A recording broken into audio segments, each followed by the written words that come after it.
दोस्तों अगर आपने इस वीडियो को क्लिक कर दिया है तो इस वीडियो को ज़रूर देख लेना। इस वीडियो में आपको कैपेसिटर से रिलेटेड सारी जानकारियाँ मिल जाएंगी। कैपेसिटर टेस्टिंग से लेके कैपेसिटर में लिखे हुए कुछ नंबर्स होते हैं वो सब मैं आपको बता दूंगा। जो भी आपके मन में डाउट है सब कुछ यहाँ पर क्लियर हो जाएगा।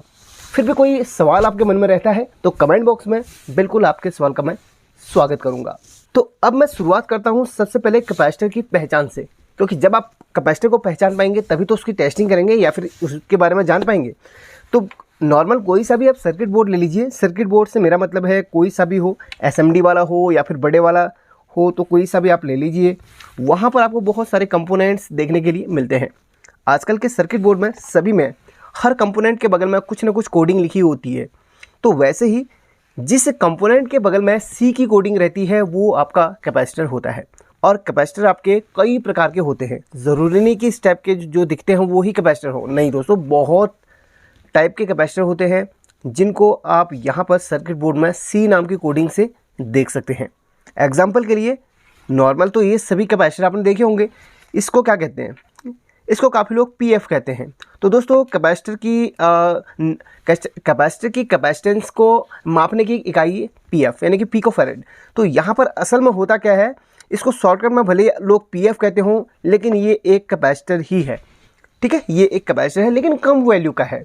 और ये इलेक्ट्रोलाइट कैपेसिटर है और नॉर्मल ये आपके फ़ैन वगैरह पर लगने वाला कैपेसिटर है। तो कैपेसिटर कई प्रकार के होते हैं। कैपेसिटर आपके सेरेमिक होते हैं, कैपेसिटर आपके अलग अलग प्रकार के सर्किट में देखने के लिए मिलते हैं। जैसे मैंने आपको बताया था, सी नाम से कोडिंग जिस कंपोनेंट के नीचे आपको मिले वो आपका कैपेसिटर होगा।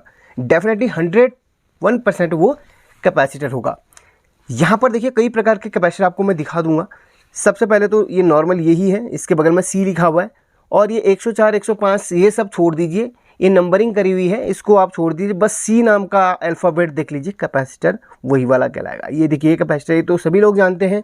और ये देखिए ये ब्लू कलर का कंपोनेंट, ये भी एक कैपेसिटर है। पिछली वीडियो में आपको मैंने एक ब्लू कलर का कंपोनेंट दिखाया था, काफ़ी लोगों ने उसको एमओवी कहा था। देखिए एमओवी भले ही ब्लू कलर का दिखता हो, हर पीली चीज़ सोना नहीं होती है। हर ब्लू रंग का दिखने वाला कंपोनेंट एमओवी नहीं होता, याद रखना। वो कैपेसिटर भी होता है, उसके ऊपर जो नंबर लिखा हुआ है उस पर ध्यान दो। एमओवी के ऊपर 511 के 07D या फिर उसकी कोडिंग लिखी हुई रहती है। आप ज़्यादा कंफ्यूज हो तो उस नंबर को गूगल में सर्च कर लो, उस कंपोनेंट की सारी डिटेल आपको मिल जाएगी। लेकिन हर ब्लू रंग का कंपोनेंट एमओवी नहीं होता, याद रखना। तो ये एक कैपेसिटर है। यहाँ पर याद रखिए ये कैपेसिटर के जस्ट बगल में सी लिखा है। अगर ये एमओवी होता तो बगल में वीआर या फिर एमओवी लिखा हुआ आपको मिलता, याद रखना। और काफ़ी बार सर्किट बोर्ड में गलती भी करके रखते हैं। यहाँ पर असल में एमओवी लगा है तो यहाँ पर इन्होंने सी लिख दिया, ऐसा नहीं होना चाहिए था। ये भाई इस सर्किट को बनाने वालों की गलती है, क्योंकि यहाँ पर देखिए एमओवी लगता है आपका पैरेलल पे और कैपेसिटर भी पैरेलल पे लगता है। इस जगह पे वो पीएफ भी लगा सकते हैं। तो यहाँ पर सर्किट बोर्ड में यहाँ पर एमओवी लिखा हुआ होना चाहिए, ये यहाँ पर इन्होंने गलती करी है। तो कैपेसिटर यहाँ पर सी करके लिखा गया है, यानी कि एमओवी के बगल में इन्होंने सी लिखा गया है, ये इन्होंने गलत करा हुआ है। ऐसा नहीं कि काफ़ी बार सही लिखा हुआ है, ऐसा नहीं, काफ़ी बार गलती सर्किट डिज़ाइन करने वालों से भी होती है। तो यहाँ पर देखिए ये एक कैपेसिटर है, इसके बगल में ये कैपेसिटर नहीं है, ये कैपेसिटर है। ये देखिए ये भूरे रंग का जो कंपोनेंट है ये कैपेसिटर है और इसके नीचे ये कैपेसिटर है। अगर आपको यहाँ पर सी करके नहीं भी पढ़ना है तो इसके नीचे का आप सिंबल देख लो, ये कैपेसिटर का सिंबल आप सर्च करोगे ना, ये कैपेसिटर का सिंबल है, याद रखना। तो ये इस कैपेसिटर है, इसमें देखिए कई रंग के आपको कैपेसिटर देखने के लिए मिले जाएंगे। ये कैपेसिटर है, ये तो सभी लोगों को अभी मैंने बता दिया। तो यहाँ पर कितने प्रकार के कैपेसिटर देखने के लिए मिले हमें? ये ग्रीन वाला, भूरे वाला, नीले वाला और ये नॉर्मल जो सभी प्रकार का होता है। ये कैपेसिटर नहीं है, ठीक है, ये वेरिस्टर है, ये एमओवी है। तो एमओवी के नीचे वी लिखा रहेगा या फिर एमओवी लिखा हुआ रहेगा। लेकिन कुछ कैपेसिटर इस कलर के भी होते हैं तो उसके ऊपर नंबर से हम पहचान सकते हैं। तो ये चीज़ें मैंने आपको डिटेल से बताई हैं।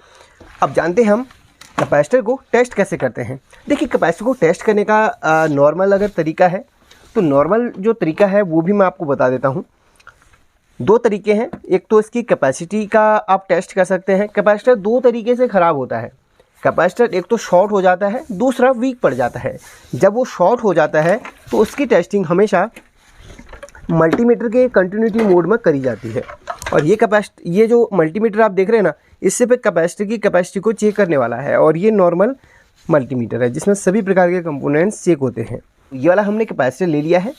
इसको मैंने आपको बोला कैपेसिटर को दो तरीके से चेक करा जाता है, एक इसकी ख़राब या फिर सही की पहचान करी जाती है, और दूसरा इसके वीक है या फिर सही है इसकी पहचान करी जाती है।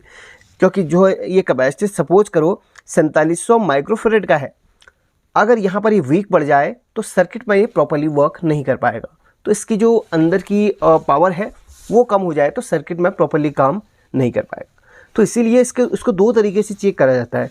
नॉर्मल मल्टीमीटर से इसको आप शॉर्ट है या फिर नहीं है इसकी पहचान कर सकते हैं, और इससे आप इसकी पावर की पहचान कर सकते हैं, वो भी आपको बताऊंगा। सबसे पहले तो आप देखिए, कैपेसिटर को आप एक बार शॉर्ट कर लीजिए। काफ़ी बार कैपेसिटर चार्ज हो के रख देते हैं, चार्ज हुए रहते हैं, तो उनको शॉर्ट कर लो, क्योंकि मल्टीमीटर में कंटिन्यू मोड में काफ़ी बार दिक्कत भी आ सकती है। तो शॉर्ट कर लो, उसके बाद इसको चेक करो। कैपेसिटर चेक करने पर अगर आपका मल्टीमीटर इस तरीके से कंटिन्यूटी बीप में बीप करके मार रहा है, या फिर यहाँ पर कुछ वैल्यू आ रही है और वो वैल्यू बिल्कुल रुक चुकी है, सपोज करो यहाँ पर 150 या फिर 200 लिखा हुआ आ रहा है और वो वैल्यू बिल्कुल स्टक हो चुकी है, यानी कि रुक चुकी है, तो आपका कैपेसिटर ख़राब है। जब आप कैपेसिटर को चेक करते हैं तो वो वैल्यू, और वो इलेक्ट्रोलाइट कैपेसिटर में ज़्यादा होता है, वैल्यू एक बार बढ़ेगी बिल्कुल, उसके बाद जीरो हो जाएगी। देख लेना, वो सही कैपेसिटर की पहचान होती है। देख लो, ये देखिए बढ़ी 200, 300, 400, 500, 600, 700 यहाँ तक पहुँची, उसके बाद ये बिल्कुल एक में आ जाएगा। इसके बाद ना ये घटेगा ना ये बढ़ेगा, ये बिल्कुल सही कैपेसिटर की पहचान होती है। ये जो वैल्यू वाला सिस्टम है ज़्यादातर हमारे इलेक्ट्रोलाइट कैपेसिटर में होता है, क्योंकि ज़्यादा माइक्रोफेरेड के होते हैं। अगर आप इन वाले कैपेसिटर में चेक करोगे तो किसी किसी में दिखाता है, किसी किसी में नहीं दिखाता। देखिए इसमें नहीं दिखा रहा है, तो यहाँ पर एक चीज़ आप ध्यान रखिए कि कोई भी वैल्यू यहाँ पर नहीं आनी चाहिए कैपेसिटर को चेक करने पर। और वो वैल्यू अगर रुकी हुई है तो आपका कैपेसिटर ख़राब है। वैल्यू तो आ रही है, लेकिन वैल्यू में भी एक चीज़ ध्यान देनी है, रुकी हुई वैल्यू नहीं होनी चाहिए। यानी कि कोई भी वैल्यू आपकी 150, 200, 300, 400 जो भी हो, रुकनी नहीं चाहिए। ये देखिए, और इस तरीके से भले कंटिन्यूटी बीप आपका मार रहा है, कुछ देर में देख लेना सही हो जाएगा। देखते रहो, ये देखो वैल्यू बढ़ी, उसके बाद ये जीरो में आ जाएगा, बिल्कुल जीरो या एक में, जो जहाँ से शुरू हुआ था वहीं पे एंड हो जाएगा। अब इसको मैं पलट दूंगा, नेगेटिव की जगह पॉजिटिव, और पॉजिटिव की जगह अभी नेगेटिव लगाया था तो तब कंटिन्यूटी आई थी। अब यहाँ पर देखिए वो कंटिन्यू कुछ देर आएगी, फिर वो वैल्यू बढ़ेगी फिर घटेगी। देख लो, आप ध्यान से देखो, ऐसा आपको इलेक्ट्रोलाइट कैपेसिटर में देखने के लिए मिलेगा। कुछ देर कंटिन्यूटी आने के बाद फिर बंद हो जाएगी और वैल्यू घटेगी बढ़ेगी और बिल्कुल जीरो हो जाएगी, बिल्कुल एक पे आ जाएगी। आई होप कि आप लोग समझ पा रहे होंगे। तो ये होता है हमारा कैपेसिटर का, कोई भी वैल्यू यहाँ पर रुकी हुई नहीं होनी चाहिए, बढ़ेगी फिर घटेगी। और कंटिन्यूटी आपका लगातार नहीं बजनी चाहिए, लगातार बजती है तो आपका कैपेसिटर ख़राब है। कुछ देर बजी फिर बंद होगी तो आप कैपेसिटर बिल्कुल सही है, याद रखना। एक तो ये तरीका है कैपेसिटर को चेक करने का कंटिन्यूटी मोड में, इससे कैपेसिटर शॉर्ट है या फिर नहीं इसकी पहचान होती है। अब दूसरा जो तरीका है, और कैपेसिटर से जुड़ी हुई और भी अभी जानकारी दूंगा, पहले आपको सिर्फ चेक करना बता दे रहा हूँ, पहचान भी बता दी, चेक करना भी बता दे रहा हूँ। अब यहाँ पर क्या होता है, ये कैपेसिटर को चेक करने के लिए यहाँ पर एक कैपेसिटर का जो मेज़रमेंट है वो करा जाता है। सबसे पहले तो आपको एक चीज़ मैं थोड़ा सा क्लियर करना चाहूँगा, जो इसकी यूनिट होती है ना, वो होती है हमारा, सबसे पहले देखिए पिकोफैरेड से शुरू। पहले होता है पिकोफैरेड जिसे आप PF कहते हैं, फिर होता है नैनोफैरेड जिसे आप NF कहते हैं, फिर होता है माइक्रोफैरेड जिससे आप μF कहते हैं। ये म्यू का निशान है जिससे आप μF कहते हैं। काफ़ी लोग इसको U भी बोलते हैं, लेकिन ये UF नहीं होता है, ये होता है μF, क्योंकि U और म्यू में काफ़ी अंतर होता है। तो ध्यान रखना, ये अगर आप μF नहीं बोल सकते हो तो फिर आप इसको माइक्रोफैरेड बोल सकते हो। तो इसके बाद आता है मिलीफैरेड जिसे MF कहते हैं, फिर आता है फैरेड, सबसे बड़ी इकाई फैरेड होती है। और हाँ, चलिए एक सवाल पूछता हूँ, कैपेसिटर का निर्माण किसने करा था, उनका पूरा नाम ज़रूर लिखिएगा कमेंट करके, ठीक है। तो ये चीज़ अगर आपको आती है तो कमेंट करके ज़रूर बताना। चलिए आप गूगल से भी सर्च कर सकते हो, नो प्रॉब्लम। तो सबसे छोटी इकाई होती है पिकोफैरेड। तो यहाँ पर देखिए सबसे छोटी इकाई पिकोफैरेड है, इसके बाद नैनोफैरेड है, इसके बाद ये माइक्रोफैरेड है, इसके बाद मिली फैरेड है। और इससे ऊपर के भाई कैपेसिटर फैरेड में बहुत कम देखने के लिए मिलते हैं, तो यहाँ पर नॉर्मली इसमें 20 मिली फैरेड तक के कैपेसिटर को चेक करने का दिया गया है।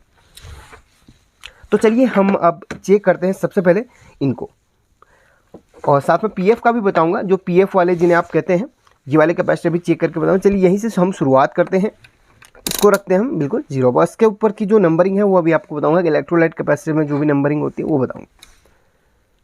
सबसे पहले हमने इसको ऑन करा और बिल्कुल इसको यहाँ पर रख लेते हैं। अब हम इसकी टेस्टिंग करते हैं।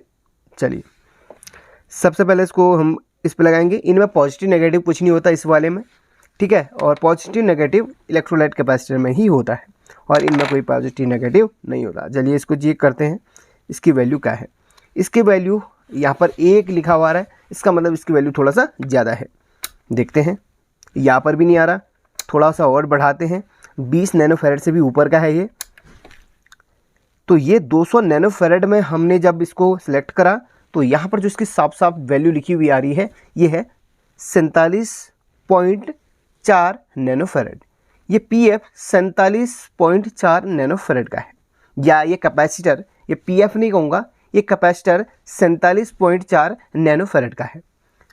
और ये ठीक है, इसको रखते हैं साइड में। और यहाँ पर कुछ हमारे ये कैपेसिटर भी हैं जो कि हमारे मोटर पे इस्तेमाल होते हैं, एसी वाले सर्किट पे, फ़ैन में, है ना। तो इनकी भी हम टेस्टिंग कर लेते हैं। तो यहाँ पर ये बिल्कुल 1 पे आ गया, इसका मतलब थोड़ा सा ज़्यादा वैल्यू के हैं। देखते हैं सिलेक्ट करके, और भी ज़्यादा वैल्यू के हैं ये 20 माइक्रोफैरेड पे जब हमने सेलेक्ट करा तो सामने इसकी वैल्यू लिखी आ रही है 3.18 माइक्रोफैरेड या 3.18 म्यू एफ। देखते हैं, बिल्कुल सही है। 3 यहाँ पर 18 लिखा हुआ रहा है, ये है 15। एक चीज़ हमेशा याद रखना, ये 5% यहाँ पर इसकी टोलरेंस, यानी कि जो इसकी मैन टोलरेंस का भी सबसे बड़ा रोल होता है। ज़रूरी नहीं कि जो यहाँ पर लिखा हुआ ही हो। तो यहाँ पर देखिए 5% ऊपर नीचे इसकी वैल्यू आपको देखने के लिए मिलेगी। कभी भी कैपेसिटर जब भी आप चेक करो, एक करेक्ट वैल्यू आपको देखने के लिए नहीं मिलती। रजिस्टर चेक कर लो, रजिस्टर में भी आपको एक करेक्ट वैल्यू देखने के लिए नहीं मिलती, इसीलिए इनमें टोलरेंस का भी एक बहुत बड़ा रोल होता है। तो फिर भी इसकी वैल्यू यहाँ पर 15 लिखी है तो 18 भी है, नो प्रॉब्लम। इसको आप बेझिझक लगा सकते हो। अगर सपोज करो इसकी वैल्यू यहाँ पर यहाँ पर जो इसकी वैल्यू लिखी हुई है वो ना आके यहाँ पर 2.15 आती, या फिर इससे बहुत कम आती, इतना सा ऊपर नीचे चलेगा, लेकिन बहुत यानी कि 1 माइक्रोफैरेड का अंतर होता तो आप समझ सकते हैं कि ये कैपेसिटर हमारा वीक हो चुका है, याद रखना। तो यहाँ पर ये बिल्कुल सही है। अब हम इस कैपेसिटर का चेक करते हैं। इसमें नहीं देख रहे हम, सिर्फ यहाँ पर इसी के माध्यम से चेक कर रहे हैं, तब जाके इसमें हम देखेंगे। तो इसकी वैल्यू यहाँ पर कितनी आ रही है, 4.14 माइक्रोफैरेड। इसमें 4 माइक्रोफैरेड का है, और ये यहाँ पर बिल्कुल सही बता रहा है। ज़्यादा, थोड़ा सा ज़्यादा दिखा रहा है, नो प्रॉब्लम। बहुत कम नहीं दिखाना चाहिए, 3 माइक्रोफैरेड, 2 माइक्रोफैरेड, 1 माइक्रोफैरेड नहीं दिखाना चाहिए, इतना याद रखो, बिल्कुल सही है। तो यहाँ पर इसने इसकी वैल्यू सही बताई है। अब यहाँ पर एक ख़राब कैपेसिटर भी है हमारे पास, जो कि सर्किट से हमने निकाला होता, बिल्कुल फूला हुआ था। इसको भी हम चेक करें।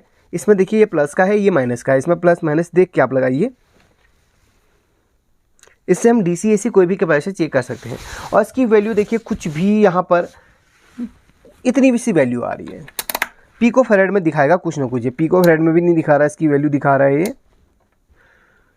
ये नैनोफैरेड में 14 नैनोफैरेड इसकी वैल्यू दिखा रहा है, लेकिन इसकी जो वैल्यू है वो है 22 माइक्रोफैरेड। ये कैपेसिटर ख़राब है। 22 माइक्रोफैरेड का कैपेसिटर अगर आपको 14 नैनोफैरेड दिखा रहा है तो समझ लीजिए बहुत ज़्यादा ये वीक हो चुका है। तो इस कैपेसिटर को हटा दीजिए, यानी कि फेंक दीजिए, दूसरा लगाइए इसी वैल्यू का। अभी और भी चीज़ें आपको सीखने को मिलेंगी, वीडियो छोड़ना मत। अब यहाँ पर इसकी वैल्यू चेक करें हम, नेगेटिव और ये पॉजिटिव। यहाँ पर 1 लिखा हुआ है, इसका मतलब ये ज़्यादा वैल्यू का है। 20 पे भी नहीं आ रहा, 2000 माइक्रोफैरेड पे भी नहीं आ रहा, 20 मिलीफैरेड पे आ रहा है। तो 20 मिलीफैरेड पे हमने जब लगाया, इसकी जो वैल्यू आ रही है 4.60 मिलीफैरेड आ रही है।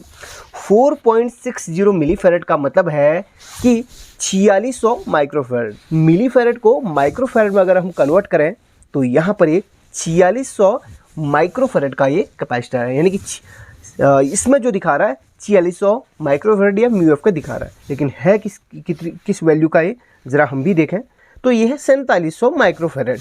नो प्रॉब्लम, यहाँ पर 4600 दिखा रहा है, ये है 4700 का, तो 100 में कोई भी डिफरेंस नहीं है। लेकिन ये अगर बहुत कम दिखाता, यानी कि एक माइक्रोफेरेड अगर पूरे एक वैल्यू का अंतर होता, तो ये हम कह सकते थे बिल्कुल ये वीक हो चुका है। ये वीक नहीं है, बिल्कुल सही कंडीशन में है। तो ये आप हमेशा याद रखना, 100-200 में चल जाता है, लेकिन अगर पूरा 1000 का अगर अंतर है तो समझ लो भाई इसमें हमें दूसरा लगाना पड़ेगा। तो ये बिल्कुल सही है। एक और चेक कर लेता हूँ, ये पीएफ भी हम चेक कर लेते हैं, पीएफ कैपेसिटर जिसे आप कहते हैं, इसकी वैल्यू भी हम एक बार देख लेते हैं। इसकी वैल्यू यहाँ पर कम की होगी, हाँ यहाँ पर ही दिखा दिया इसने। ये है 1 चलिए एक ही लगा लो, 1 माइक्रोफेरेड का ये पीएफ है, माफ़ कीजिए पीएफ नहीं कहूँगा, 1 माइक्रोफेरेड का ये कैपेसिटर है। ठीक है, 1 माइक्रोफेरेड का ये कैपेसिटर है, बिल्कुल सामने लिखा हुआ आ रहा है। अब यहाँ पर चलिए एक का और चेक कर लेते हैं हम। अगर हम इसको पॉजिटिव की जगह नेगेटिव की जगह पॉजिटिव लगाते हैं तो क्या होगा, तो भी ये वैल्यू दिखाएगा, ऐसा नहीं वैल्यू नहीं दिखाए तो भाई तो भी ये वैल्यू दिखाता है, ऐसी कोई दिक्कत नहीं होती है। देखिए कैपेसिटर दोनों साइड से चार्ज हो रहा है, लेकिन इसको सर्किट में कभी उल्टा मत लगा देना। चेक करते समय उल्टा लगाओ नो प्रॉब्लम, लेकिन सर्किट में इसको उल्टा मत लगाना, फट जाएगा तुरंत, याद रखना। तो ये दिखा रहा है 9.72 माइक्रोफेरेड, तो है कितने का ये 10 माइक्रोफेरेड का है। तो ये 9.5 माइक्रोफेरेड करीब दिखा रहा है और है 10 का, नो प्रॉब्लम, बिल्कुल सही है। डीसी कैपेसिटर थोड़ा सा कम दिखाते हैं, लेकिन एसी कैपेसिटर में कुछ एक्यूरेसी रहती है। तो इस तरीके से मैंने आपको बता दिए। अब चलिए एक चीज़ मैं और आपको यहाँ पर किसी में डिटेल से लिखा है तो दिखाता हूँ।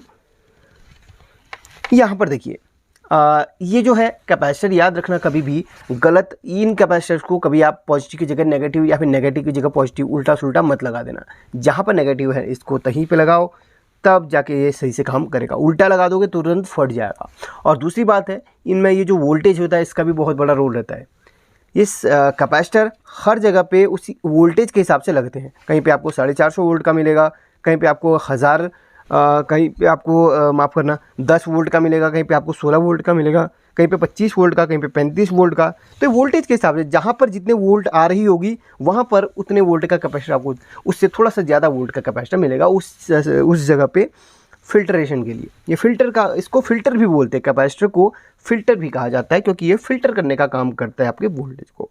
जो आपकी एसी होती है वो प्योर, जब उसको रेक्टिफाई करा जाता है वो प्योर डीसी नहीं होती है, उसके बाद कैपेसिटर कॉइल वगैरह लगा के उसको फिल्टर करा जाता है, तब जाके वो प्योर डीसी बनती है, तब जाके वो आईसी तक अगर सही तरीके से वो पहुंची, तब जाके वो सही तरीके से वोल्टेज, तब सही तरीके से सर्किट तब काम करता है। ऐसा नहीं कि आपकी जो बिना कैपेसिटर के, कैपेसिटर अगर कभी ख़राब हो गया सर्किट पे तो आपका क्या होगा, वोल्टेज अप डाउन होगी, या फिर वोल्टेज बिल्कुल एक डमी तरीके दिखा देगा, यानी कि 12 वोल्ट दिखाएगा लेकिन उसमें एम्पियर नहीं होगा, क्योंकि उसका कैपेसिटर वीक हो चुका है। जब आप उसको लोड पे डालोगे तो वोल्टेज जीरो हो जाएगा।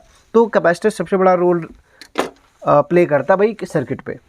तो यहाँ पर हमेशा वोल्टेज के हिसाब से लगते हैं, जहाँ पर जितने, और मेन जहाँ पर रेक्टिफायर होगा उसके आसपास में आपको 450 वोल्ट का कैपेसिटर मिलेगा। तो कभी भी जहाँ पर जितने वोल्ट का कैपेसिटर लगा हो उतने ही वोल्ट का डालिएगा। थोड़ा सा ज़्यादा वोल्ट का भी डालोगे नो प्रॉब्लम, लेकिन कम वोल्ट का मत डाल देना, इतना हमेशा याद रखना, वरना कैपेसिटर फट जाएगा। तो ये रहा।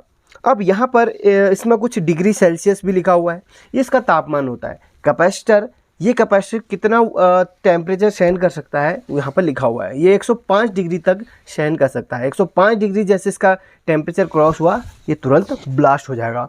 और ब्लास्ट जब ये होते हैं तो यहाँ पर देखिए 3 आपको कट दिख रहे होंगे, ये इस तरीके से खुल जाता है और यहाँ से जो भी इसके अंदर जो भी मटेरियल भरा होता है वो यहाँ से लीक हो जाता है, और जो अगर फट ना पाए तो ये तुरंत ब्लास्ट हो जाता है। असल में प्रोटेक्शन के लिए यहाँ पर लकीरें डाली गई, जब ये बुरी कंडीशन, मतलब बुरे हालातों से जूझे तो ये अपने आप कट होके ये लीक हो जाए। कुछ इस तरीके से यहाँ पर एक कैपेसिटर अभी मैंने दिखाया भी था, ये इस तरीके से ना यहाँ से पूरा ये इसमें से जो भी इसके अंदर लावा वगैरह होता है, मुझे नहीं पता इसके अंदर क्या होता है, जो भी होता है इसके अंदर से निकल जाता है। इसके अंदर जो भी होता है, अगर आपको उस लिक्विड का नाम पता है तो लिखना ज़रूर कमेंट करके, ठीक है। तो यहाँ से इस तरीके से फट के यहाँ से लिक्विड निकल आता है और ये कैपेसिटर ब्लास्ट नहीं होता है। बहुत कम कंडीशन में ब्लास्ट होते हैं, जो अगर यहाँ पर मेटल कटे ना तो ये तभी ब्लास्ट होते हैं, ठीक है। तो ये चीज़ है। तो भाई ये सब चीज़ें आपको बता दी, और नेक्स्ट वीडियो में आपको मैं इसमें जो ये 104J 104 इसमें 115J ये सब लिखा होता है ना, इसके बारे में बताऊँगा। तो आई होप कि ये वीडियो आपको अच्छी लगी होगी, बहुत कुछ सीखने के लिए भी मिला होगा। तो यहाँ पर एक चीज़ अभी पूछूंगा, उससे पहले यहाँ पर भी देख लीजिए, यहाँ पर भी टेम्परेचर वगैरह इसमें सब कुछ लिखा रहेगा ये। और यहाँ ये 50 हर्ट्ज़ की हमारे घर पे जो लाइट आती है ना, उसमें 50 हर्ट्ज़ की फ्रीक्वेंसी होती है, इसमें 50 हर्ट्ज़ लिखा है क्योंकि माफ़ कीजिए 50 हर्ट्ज़ की फ्रीक्वेंसी में काम करता है। और ये 440 वोल्ट पे लगता है, यानी कि ये जो कैपेसिटर है 440 वोल्ट तक के सर्किट में ये लग जाता है। और 5% इसमें प्लस माइनस, यानी कि ऊपर नीचे ये चल जाता है, 5% टोलरेंस इसमें दिया गया है, प्लस माइनस। तो ये चीज़ें हैं। और यहाँ पर एक चीज़ मैं आपसे पूछना चाहूँगा, सर्किट में कहीं पर किसी भी कंपोनेंट के नीचे अगर एल लिखा हुआ आपको दिखाई दे तो वो कंपोनेंट क्या होता है? जैसे सी मीन्स कैपेसिटर, तो एल जिस कंपोनेंट के नीचे लगा होता है उस कंपोनेंट को हम किस नाम से जानते हैं? देखता हूँ कितने लोग इसका सही आंसर देते हैं, वेट करूँगा आपके आंसर का। अगर ये वीडियो पसंद आए तो लाइक करके शेयर करना ना भूलिए, और ऐसी वीडियोस देखने के लिए हमारे चैनल को सब्सक्राइब कर ही लेना, बाकी लाइक कर लेना। Thank you so much watching this video.